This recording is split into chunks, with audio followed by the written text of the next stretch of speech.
O Estadão estampou em sua capa hoje a informação de que o ministro da Defesa, general Braga Neto, teria alertado, o jornal chama de ameaça, o presidente da Câmara, Arthur Lira, que não haveria eleição em 2022 se não houvesse voto auditável.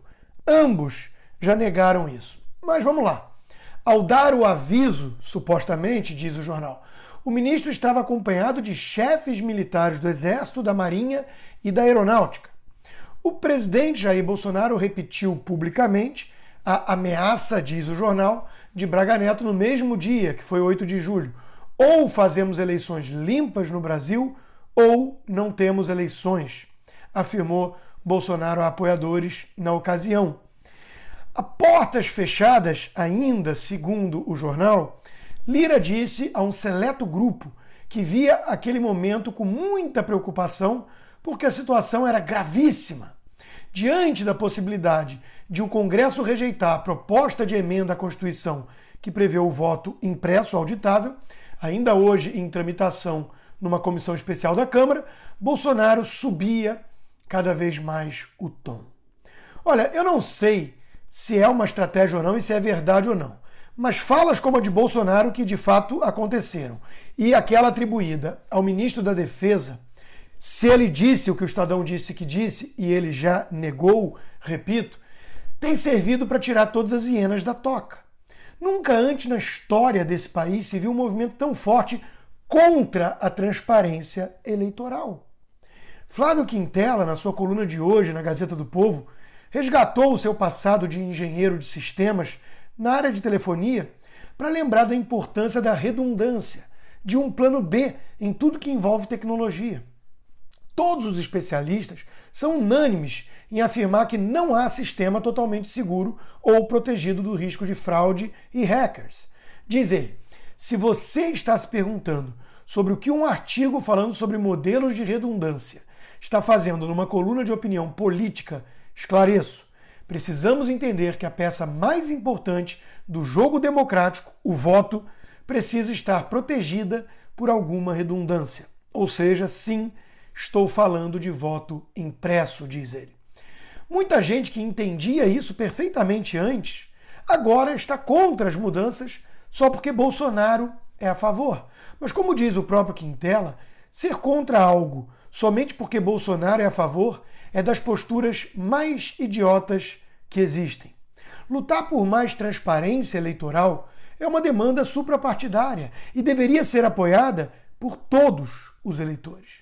Ninguém, em sã consciência, rejeita mais segurança, ainda mais quando a contrapartida não é menos liberdade. Voto impresso é redundância de apuração, é garantia de que um resultado físico estará disponível caso algum imprevisto aconteça, explica Quintela. Sinceramente, não consigo entender os argumentos de quem é contra essa evolução, desabafa. E é justamente essa postura intransigente e, em muitos casos, divergente do que diziam no passado, que levanta ainda mais suspeita. Afinal, os maiores opositores da mudança são os ministros do Supremo, que resolveram até interferir no poder legislativo para barrá-las. E são os mesmos que foram indicados por Lula, que soltaram Lula e que o tornaram elegível, basicamente destruindo a Lava Jato numa canetada só. Suspeito? O próprio Lula, aliás, resolveu investir contra essas mudanças também. Por que será?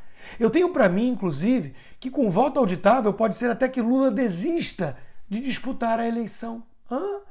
Leandro Ruschel comentou, o que ninguém coloca em dúvida é a atuação do Supremo para impedir a aprovação da PEC, do voto impresso no Congresso, rasgando a separação de poderes e a vedação imposta aos ministros de atuação político-partidária.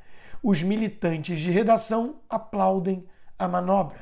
E isso não aumenta a desconfiança do sistema, que só Butão e Bangladesh, além do Brasil, utilizam?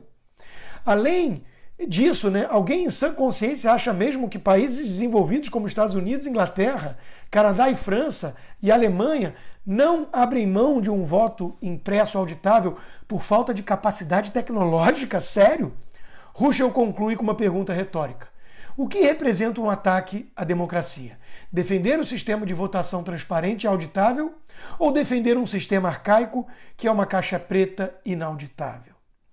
Está tudo muito estranho. Soltaram o maior corrupto da história desse país, depois mataram no tapetão e na grosseria a sua condenação com malabarismos bizarros para torná-lo elegível, e aí ele sai em campanha antecipada sem qualquer punição do TSE. Institutos de pesquisa suspeitos mostram o ladrão como o grande favorito. E há toda essa resistência e coordenação contra mais transparência nas urnas? E ainda falam que o golpismo vem dos bolsonaristas? Assim, já é demais da conta. Luiz Barroso, o ungido, se manifestou. Está tudo funcionando perfeitamente, as instituições todas. Mentira! O Supremo rasga a Constituição e fez o que fez para colocar Lula onde está agora. Mas ele diz que tanto Braga Neto quanto Lira negam a ameaça que teria ocorrido. É verdade, né? A verdadeira ameaça vem do próprio sistema.